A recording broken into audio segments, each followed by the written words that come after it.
এই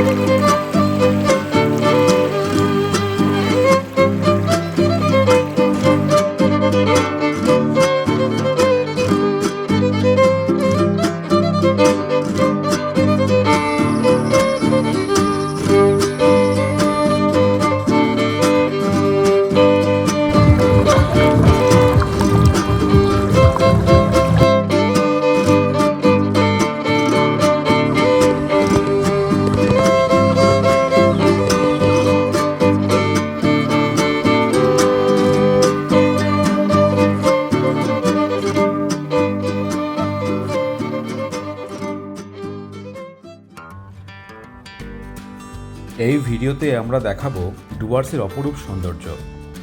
লাভা থেকে গরুবাতান হয়ে আমরা চলেছি ওদলাবাড়ি। সেখান থেকে মানাবাড়ি টি এস্টেটের ভিতরে চেল নদীর তীরে আজ আমাদের রাত্রিবাস। এটি লাভা গরুবাতান রোড, চওড়া রাস্তা, নির্ভয়ে আমাদের বন্ধু গাড়ি চালাচ্ছে। দুপাশে ফেলে রেখে যাচ্ছি তরঙ্গায়িত চা বাগান আর একের পর এক পাহাড়। এই রাস্তায় আমি আগেও কয়েকবার গিয়েছি। অনেক আঁকাবাঁকা এই রাস্তা, প্রকৃতি এখানে তার অপার সৌন্দর্য উজাড় করে দিয়েছে। চা বাগান তো রয়েইছে, এছাড়াও চিরহরিৎ বৃক্ষের পাশাপাশি কিছু পর্ণমোচী বৃক্ষের অবস্থানও এখানে লক্ষ্য করা যায়। চলুন এবারে নদীর বুকে দাঁড়িয়ে চারপাশের অসামান্য রূপ আপনাদের সামনে তুলে ধরা যাক।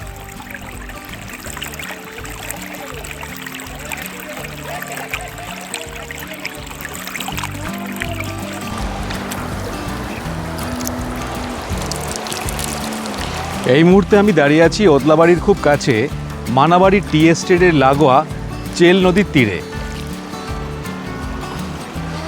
ডুয়ার্সের এটাই সৌন্দর্য। এই খরস্রোতা নদীগুলো পাহাড় থেকে নেমে আসে এবং এই দেখুন হাঁটু পর্যন্ত জল নেই, একদম গোড়ালি পর্যন্ত জল। আপনি ঘুরে বেড়ান, স্নান করুন, আনন্দ করুন, যা ইচ্ছে করুন। এটাই হলো ডুয়ার্স।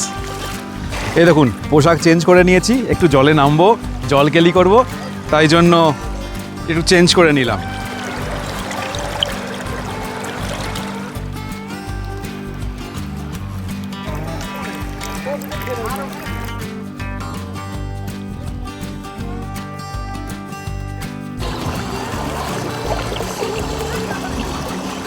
আসলে কি জানেন, প্রত্যেকটি মানুষই না তার নিজের জীবনে, তার নিজের কর্মজগতে কিছু না কিছু কাজ নিয়ে ব্যস্ত এবং নানান সমস্যায় জর্জরিত।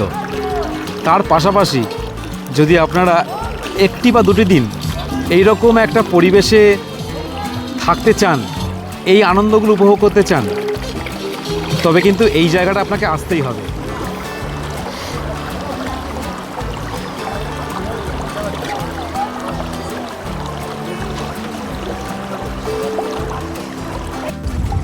এনারা এসেছেন মালয়ার থেকে, এনারা লোকাল একদম জলপাইগুড়ি থেকে। এবং দেখুন এইরকমভাবে যদি আপনারা লাঞ্চ করতে চান এই চেল নদীর বুকে, আপনাদেরকে আসতে হবে ঠিক এই জায়গাটায়। এই পাশেই রয়েছে হোমস্টে, এটা হলো হোমস্টে। এবং এই গোড়ালি ভেজা জলে যদি আপনারা এইভাবে লাঞ্চের উপভোগ করতে চান, তাহলে আপনাদেরকে কিন্তু এই জায়গাটায় আসতে হবে।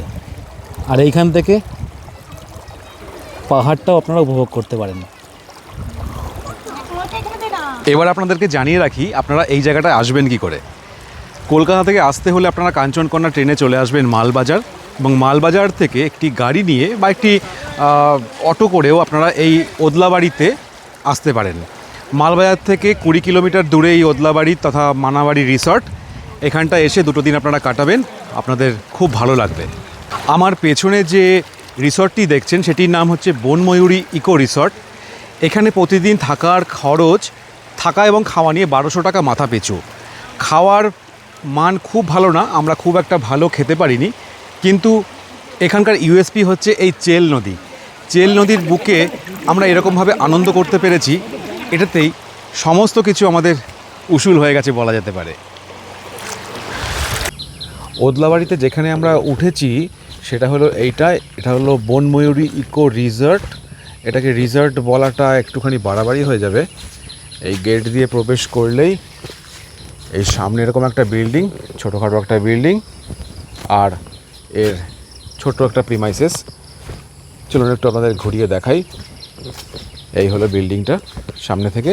ওদলাবাড়িতে বনময়ূরী ইকো রিসর্টের এই হলো এখানকার পরিবেশ। বর্ষাকাল শুরু হয়ে গেছে, ঘাস অনেক বড় বড় হয়ে গেছে। এই ঘাসগুলো আরও পরিষ্কার করে সুন্দরভাবে সাজিয়ে রাখলে আমার মনে হয় আরও ভালো হতো। আর এখানকার দৈনিক যে থাকার খরচ সেটা হচ্ছে 1200 টাকা। আমরা 1200 টাকার বিনিময়ে এখানে রয়েছি মাথা পিছু থাকা এবং খাওয়া নিয়ে। আর ঘরগুলোর অবস্থা খুব একটা ভালো নয়। ঘরের স্পেস ছোট এবং ঘরগুলো খুব একটা ভালো ছিল না। ঘরের বিছানা, চাদর, বালিশের ওয়্যারগুলো খুব একটা ভালো ছিল না। আর বাথরুমের অবস্থা আরও খারাপ। বাথরুমটা খুবই ছোট, ঠিক নড়ার মতো জায়গা নেই। কিন্তু এখানকার যে পরিবেশটা, সেই পরিবেশটা খুব ভালো লেগেছে। সেই পরিবেশের জন্য এই জায়গাটা 10-এ 10। এই রিসর্ট এবং এই রিসর্ট থেকে যদি আপনারা এই গেটটা দিয়ে, সামনে একটা গেট আছে, এই গেটটা দিয়ে বাইরে বেরোলেই চেল নদী, যেখানে আমরা কালকে বিকেলবেলা ঝাঁপাচ্ছিলাম। এই দেখুন। আর এখান থেকে এইরকম অপূর্ব দৃশ্য আপনারা দেখতে পাবেন।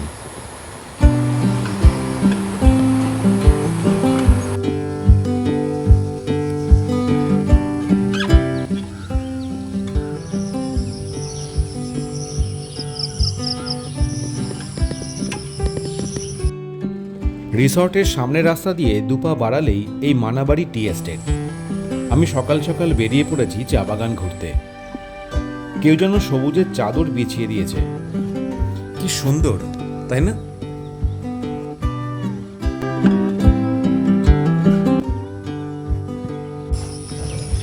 গুড মর্নিং বন্ধুরা, গুড মর্নিং উত্তরবঙ্গের ওদলাবাড়ি চায় বাগান থেকে। এখন চা বাগানের ভেতর দিয়ে হেঁটে বেড়াচ্ছি। 7:30 মতো বাজে এখন। আর আকাশটা দেখুন, মেঘলা করে আছে। তার ফাঁক দিয়ে উঁকি মারছে সূর্য দেবতা। আর এত সুন্দর একটা পরিবেশের মধ্যে দিয়ে আমি হেঁটে হেঁটে যাচ্ছি।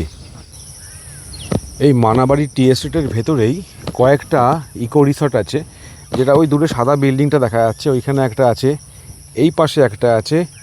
আর আমরা যেখানে উঠেছি ওইখানে একটা লাল রঙের একটা ছোট্ট গাছের ফাঁকা দিয়ে একটা রিসর্ট দেখা যাচ্ছে, সেইখানে আমরা উঠেছি।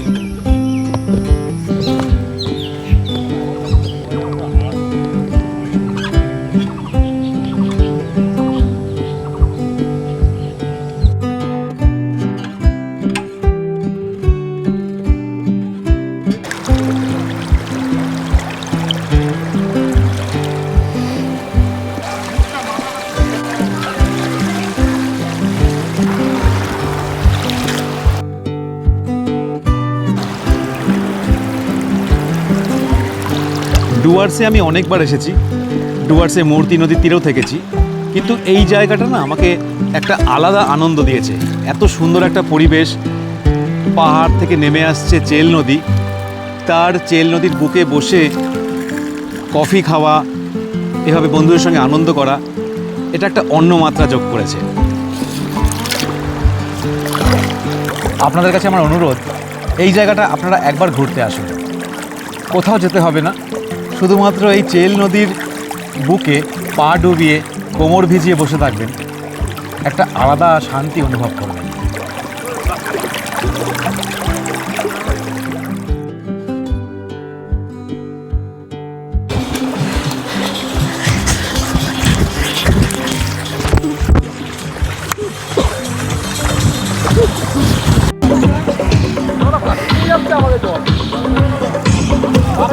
পেছনে পাহাড়কে